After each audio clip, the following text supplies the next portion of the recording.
새날을 주시고 새해를 주셔서 하나님 앞에 감사합니다.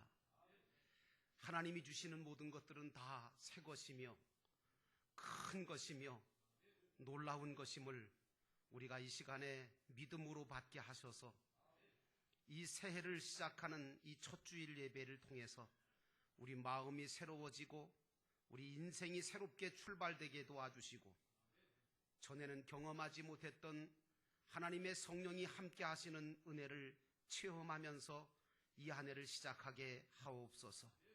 하나님, 오늘 이 시간 예배를 드리는 가운데 하나님의 임재하심이 나타나게 하시고 말씀을 듣는 가운데 주의 성령이 역사하셔서 깨달아지고 믿어지게 하셔서 내 삶의 변화가 일어나게 하옵소서. 이 시간도 주의 말씀 듣고자 하오니 주님 말씀하시옵소서. 종들이 듣겠나이다. 하나님 아버지께서 주시는 그 말씀 내게 생명의 말씀이 되는 줄로 믿습니다. 내게 생명의 양식이 되게 하옵소서.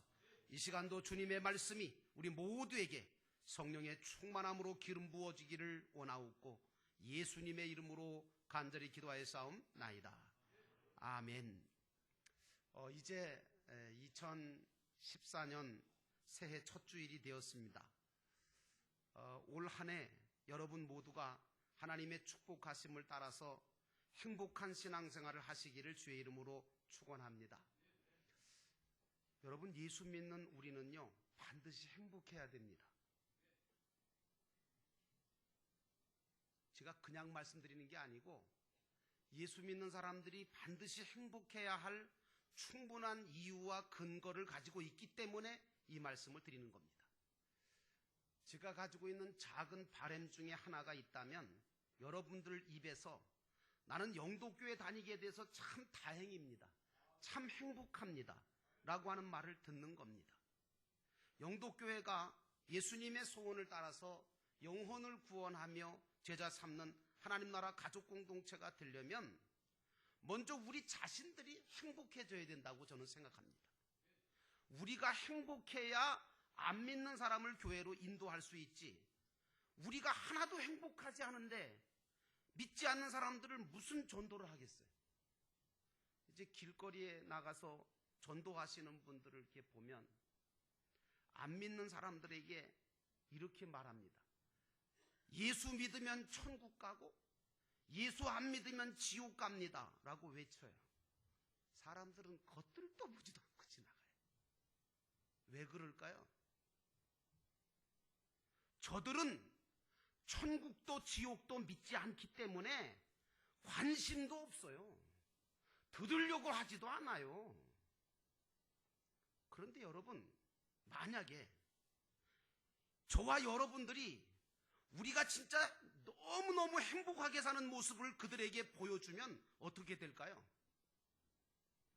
자신들도 행복하게 살고 싶어서 예수님을 믿을 마음을 갖게 되지 않겠습니까?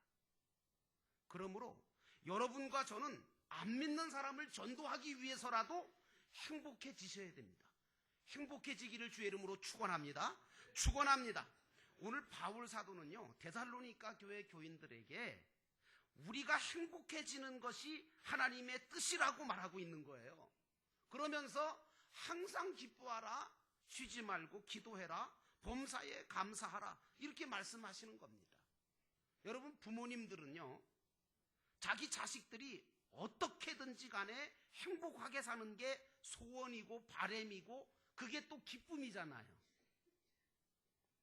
여러분, 이 마음, 이 부모님의 마음이 어디서부터 온 걸까요? 이것은요 하나님으로부터 온 것입니다.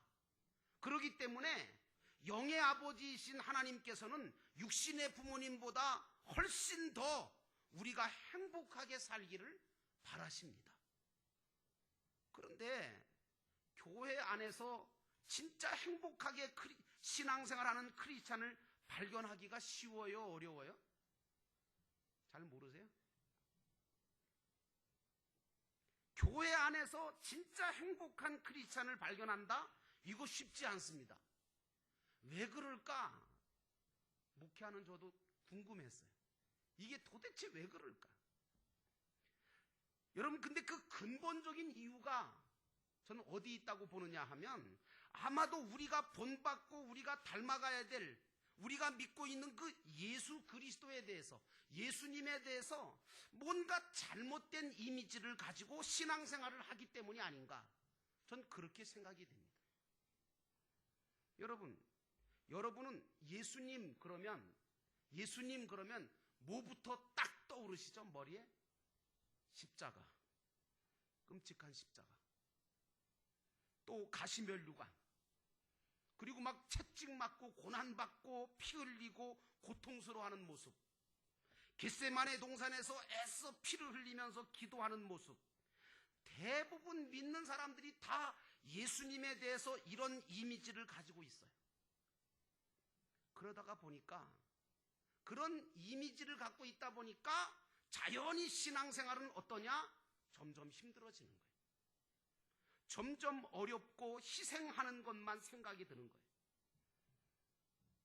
근데 여러분, 사실 지금 말씀드린 이런 일들, 예수님께서 겪으신 이 진짜 끔찍하고 고통스러운 이 일들은 예수님 생애 속에서 며칠 겪으신 일이죠? 딱 하루 만에 이루어진 일입니다. 맞지요?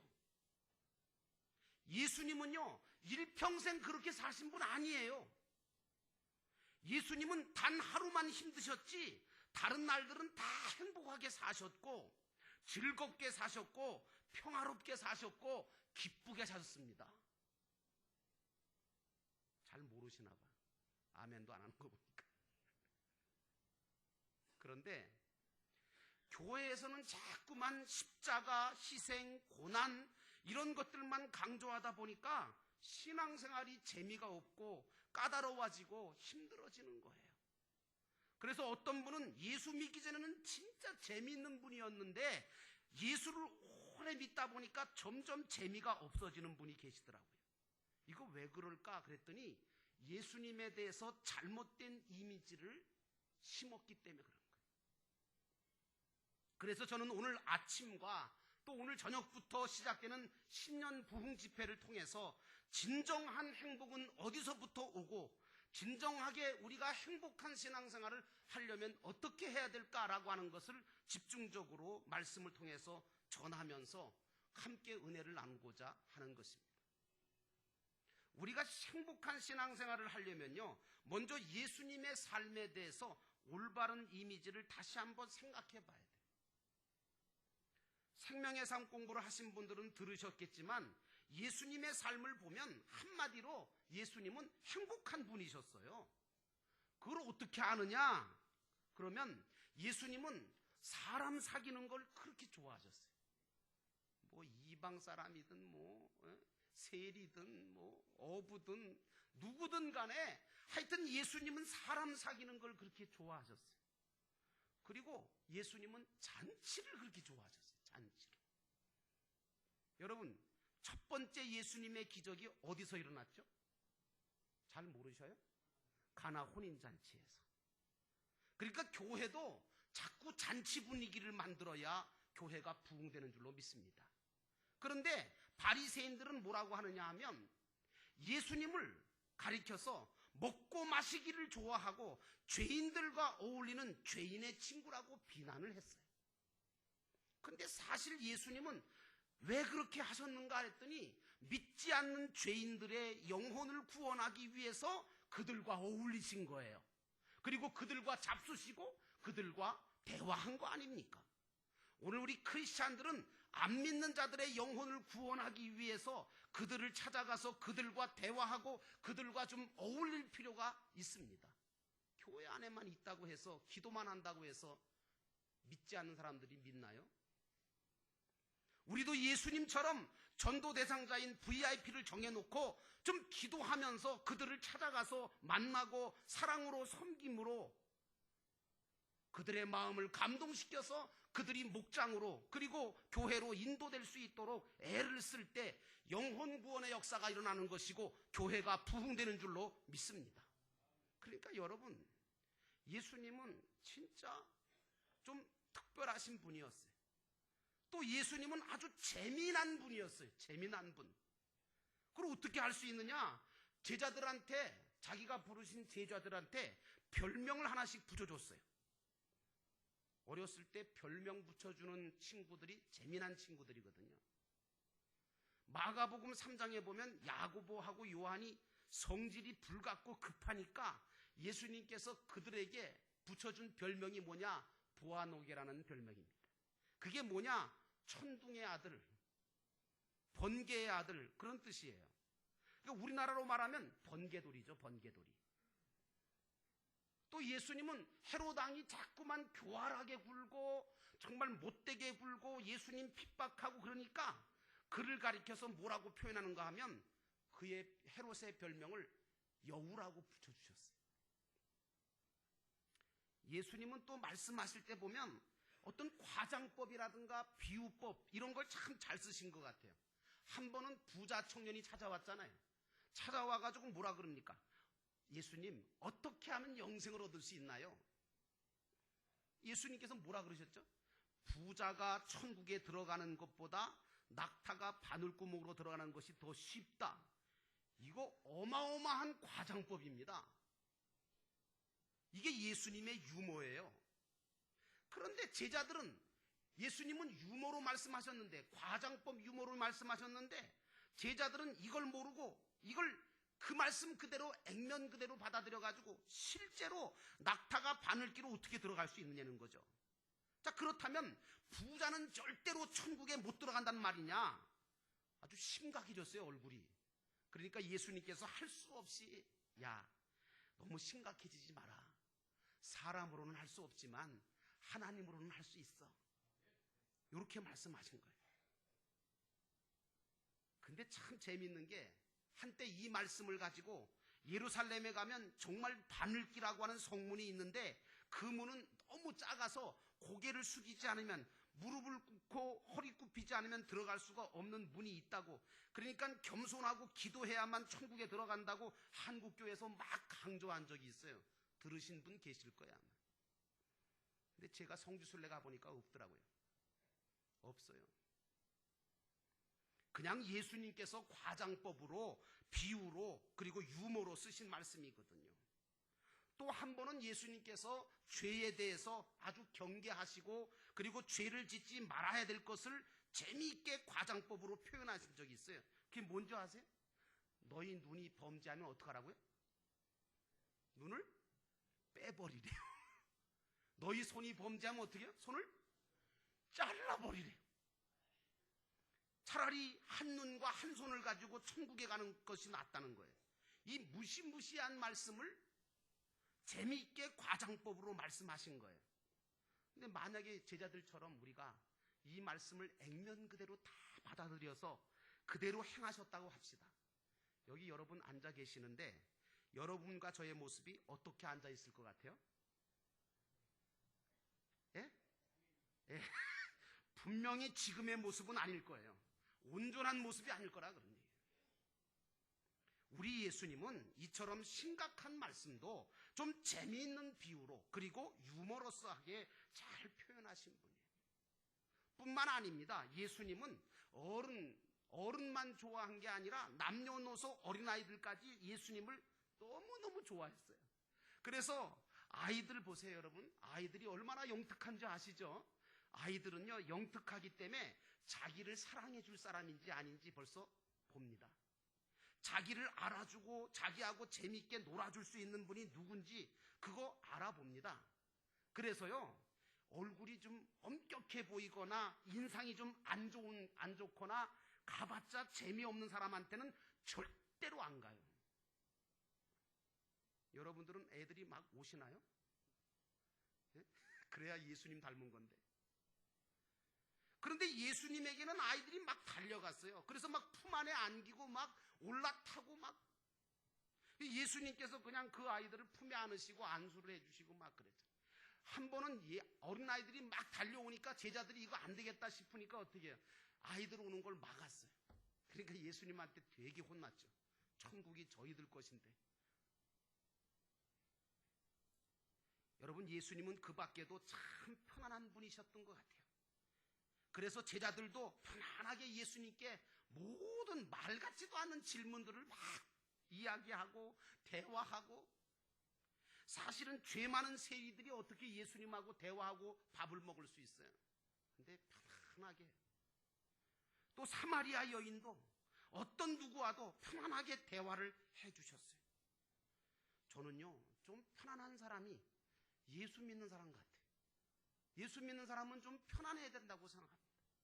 그러니까 예수님에 대해서 우리가 너무너무 잘못 알고 있었던 거예요. 예수님은요, 밝고 웃고 사람 좋아하고 유머 잘 쓰시고 남들과 잘 어울리시고 참 따뜻한, 가슴이 따뜻한 분이셨어요. 이렇게 또 말씀드리니까 성경을 무지무지하게 깊이 연구하신 분들은 뭐라고 얘기하냐면, 내가 성경에 보니까 예수님이 우셨다는 얘기는 나와도 예수님이 웃었다는 얘기는 안 나오더라. 성경 잘 본 거죠. 근데 여러분, 그것은요, 예수님께서 항상 웃으시다가 어쩌다가 안타까워서 예루살렘을 보고 한두 번 우신 건데, 그게 너무 신기하기도 하고 충격스러워서 제자들이 그걸 기억했다가 기록해 놓은 거거든요. 예수님이 평소에 무슨 뚱하게 차갑게 뭐 재미없게 그렇게 계셨던 분 절대로 아닙니다. 예수님은 늘 웃는 얼굴이셨고 정말 인간다운 모습을 가지고 계셨던 거예요. 그래서 어떤 목사님이 저에게 그러더라고요. 지극히 인간적인 것이 지극히 거룩한 것이다. 지극히 인간다운 것이 예수님을 닮은 거다. 이렇게 말씀을 하시는데 전 그 말에 전적으로 동의합니다. 여러분, 그렇다면 예수님이 그러신 분이었다면 예수님의 제자가 된 저와 여러분은 얼굴이 이제부터 어떻게 돼야 돼요? 네? 아직도 안 달라지셨어요. 지금 말씀 안 들은 거예요. 지금. 네, 얼굴이 달라지셔야 되는데 지금 확 달라져야 되거든요. 여러분, 예수님은요, 우리가 생각하는 그 예수님 아니셨어요. 항상 웃으시고 재미있게, 그리고 모든 사람들을 좋아하고, 그리고 유머도 잘 쓰시고 정말 인간다운 분이셨어요. 근데 여러분, 예수님의 제자가 된 저와 여러분들도 이제는 어떻게 돼야 돼요? 얼굴이 달라지시기를 축원합니다. 삶이 달라지시기를 바랍니다.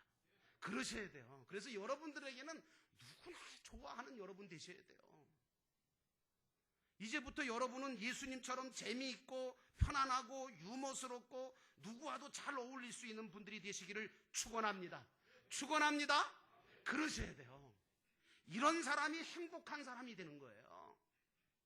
이런 사람이 성령이 충만한 사람인 거예요. 다른 사람도 행복하게 만들 수 있고 교회도 따뜻하게 만들 수 있고 모든 상처받은 사람들도 치유할 수 있는 사람이 바로 예수님 닮은 이런 분들입니다. 근데 이제 성경을 보면 예수님 외에도 우리 크리스찬들에게 막대한 신앙의 영향을 끼친 분이 한 분 더 계신데, 이게 누구냐 하면 사도 바울입니다. 사도 바울. 저도 사도 바울에게 영향을 많이 받은 사람 중에 한 사람인데, 이 사도 바울 선생님, 근데 이 사도 바울 이분에 대해서도 우리가 좀 잘못된 이미지를 가지고 있는 것 같아요. 바울 그러면 여러분 무슨 생각부터 들죠? 감옥. 감옥에 갇힌 거, 그리고 돌에 맞아가지고 죽을 뻔했던 거, 쇠사슬에 묶인 거, 그 다음에 복음 전하다가 수없이 고난받으면서 뭐 그걸 다 이를 악물고 참아내고 이겨내신 분으로 우리가 보통 기억하고 있잖아요. 그러니까 사도 바울 그러면 온갖 역경과 어려움과 고난 속에서 행복하지 못한 불행한 삶을 사신 분으로 오해들을 하고 있단 말이에요. 근데 여러분, 아니에요. 아니라고요. 아십니까? 사도 바울은요, 편지를 쓰면서, 성경된 그 편지를 쓰면서 한 번도 힘들다는 얘기 해본 적이 없어요. 한 번도 나 못 살겠다, 죽겠다, 나 불행하다, 슬프다 이렇게 말한 적이 한 번도 없습니다. 제가 성경을 찾아보니까 없어요. 바울이 쓴 글에는. 비록 힘들고 고통스럽고 어려움을 많이 겪었지만 늘 그는 우리에게 편지 쓰기를 뭐라고 쓰느냐 하면 즐거워하라, 기뻐하라, 내가 다시 말하노니 기뻐하라, 감사하라. 그러면서 실제로 빌립보 감옥에서 신라와 함께 갇혔을 때 기쁨과 감사의 기도를, 찬송을 불렀지 않습니까? 그러므로 여러분, 이 시간에 여러분들이 깨달으시기 바랍니다. 우리의 행복은 관계에 달려있지 환경이나 조건에 달려있는 것이 아닙니다. 오늘 사도 바울이 항상 기뻐하라고 하는데 이게 그냥 사도 바울이 그냥 해보는 말씀이 아니고요.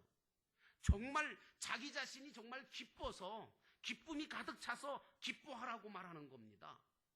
저는 사도 바울이 비록 어려움은 많았지만, 육신적으로는 고달픈 인생을 살았지만 정말 그 마음속에는 그 인생은 기쁨의 인생이었고 행복한 삶을 살았다고 믿습니다.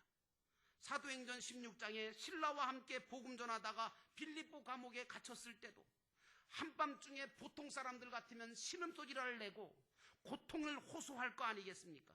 아파 죽겠다고. 그런데 오히려 그곳에서 찬송하고 기도했다는 것은 그분의 마음속에는 기쁨과 감사와 소망이 가득 차 있었기 때문이라고 저는 믿습니다. 자기 자신이 이렇게 주님을 위해서 복음을 전하다가 주님의 고난에 동참하게 된 것을 오히려 영광스럽게 생각하고, 내가 이렇게 주님의 고난에 동참했으니 하늘나라 상급과 면류관이 분명히 보장되어 있음을 바라보고 기쁨으로, 감사함으로 찬송하고 기도했던 것입니다. 이처럼 예수님도 그렇고요, 사도 바울도 그렇고 정말 행복하고 즐거운 삶을 사신 분이에요.